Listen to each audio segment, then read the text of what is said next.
एक बात मुझे आपको नोट करवानी है, मुझे आपको बताना है कि आज की बात जो आप 9 बजे से देखते हैं इसका टाइम बदलेगा और 15 जून से ये शो आप देख सकेंगे 8:30 बजे से। पुलिस ने भीड़ को कंट्रोल करने के लिए लाठीचार्ज भी किया। भीड़ को रोकने की कोशिश की गई, लेकिन लोगों का पारा हाई था। वो आरोपी के घर को आग के हवाले करने से नहीं चूके। लाठीचार्ज हो चुका है। लगातार जो है यहाँ पर भीड़ को समझाने की कोशिश की जा रही थी, जिससे जो है भीड़ बेकाबू हो रही थी। लगातार आप देख सकते हैं अब यहाँ पर जो है लाठीचार्ज हो चुका है और यहाँ पर पत्थरबाजी भी शुरू कर दी है। ये देखिए जो है यहाँ पर लाठीचार्ज हो चुका है। कहीं ना कहीं भीड़ को बार बार समझाने की कोशिश की जा रही थी, लेकिन भीड़ जो है यहाँ पर बेकाबू हो गई थी, जिसके चलते पुलिस प्रशासन द्वारा जो है यहाँ पर लाठीचार्ज शुरू कर दी है। आप देख सकते हैं किस तरीके से यहाँ पर जो है लाठीचार्ज शुरू हो चुका है और भीड़ को यहाँ से खदेड़ा गया है। अब हिंसक झड़प में युवक की हत्या से जुड़ा एक सीसीटीवी फुटेज भी सामने आया। हत्या के बाद से ही इलाके के लोगों में गुस्सा है। पीड़ित परिवार ने एनकाउंटर की मांग की है और अब पुलिस प्रशासन का एक्शन भी शुरू हो गया है।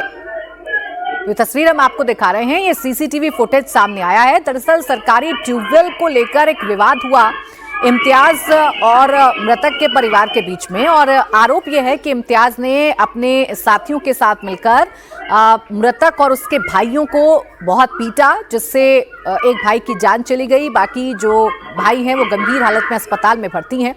चूंकि आरोपी इम्तियाज है तो हिंदूवादी संगठनों की भी एंट्री इस पूरे मामले में हो गई है। हालांकि आपसी विवाद का मसला है और इस आपसी विवाद के मसले में इम्तियाज के परिवार ने विनोद की जान ली है, लेकिन अब इसमें खुलकर हिंदू मुसलमान किया जा रहा है और हिंदूवादी संगठन गुस्से का इजहार कर रहे हैं।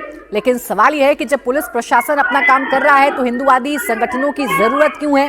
सवाल यह है कि आरोपी इम्तियाज है तो क्या हिंदूवादी संगठनों को इस बात की इजाजत होनी चाहिए कि वो किसी के घर पर हमला बोलें, पत्थरबाजी करें, आगजनी करें? पुलिस अपना काम कर रही है। जो अवैध है उसे गिराया जाएगा, जो अपराधी है उसे सजा भी दिलवाई जाएगी। लेकिन हिंदूवादी संगठनों को यह अधिकार किसने दिया कि वो इस तरीके से किसी के घर के बाहर इकट्ठा होकर एक घर पर हमला बोल दें? हालांकि अभी जो सीसीटीवी फुटेज आप देख रहे हैं ये उस वक्त का है जब मारपीट की गई। परिवार चीख पुकार कर रहा है और बचाने की कोशिश कर रहा है। आपको कुछ महिलाएं भी यहां पर दिख रही होंगी। दरअसल अगल बगल के खेत को लेकर यह विवाद शुरू हुआ विकासनगर क्षेत्र में।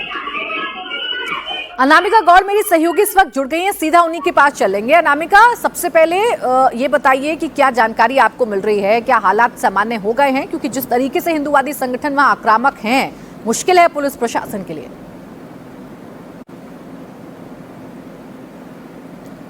बिल्कुल प्राची, हालात सामान्य करने की कोशिश की जा रही है, इसलिए मौके पे डीएम, एसपी, एसडीएम और पूरा पुलिस महकमा मौजूद है। बुलडोजर की कार्रवाई हो रही है, लेकिन अभी भी प्रशासन को डर है कि भीड़ उग्र हो सकती है, क्योंकि दो समुदाय की अब ये लड़ाई बन चुकी है।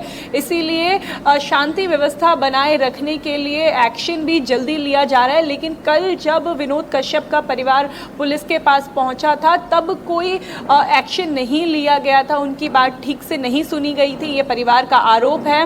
वो रात भर इंतजार करते रहे कि पुलिस कुछ कार्रवाई करेगी, क्योंकि विनोद की हत्या कर दी गई थी, आरोपी फरार था। और जब कल से लेके आज सुबह तक कोई एक्शन नहीं हुआ तो लोगों का गुस्सा फूटने लगा, और ये गुस्सा इतना फूटा कि वहां पे आगजनी हो गई, पत्थर चले, यहाँ तक कि पुलिस ने फिर कंट्रोल करने के लिए लाठीचार्ज किया। लेकिन फिलहाल लोगों को शांत कराने के लिए प्रशासन ये कोशिश कर रहा है कि उन्हें ये दिलासा दिया जा रहा है कि एक्शन हो रहा है और जो अवैध निर्माण है पहले उसे ध्वस्त किया जा रहा है। प्राची, बिल्कुल अनामिका, बहुत शुक्रिया आपका तमाम जानकारी के लिए।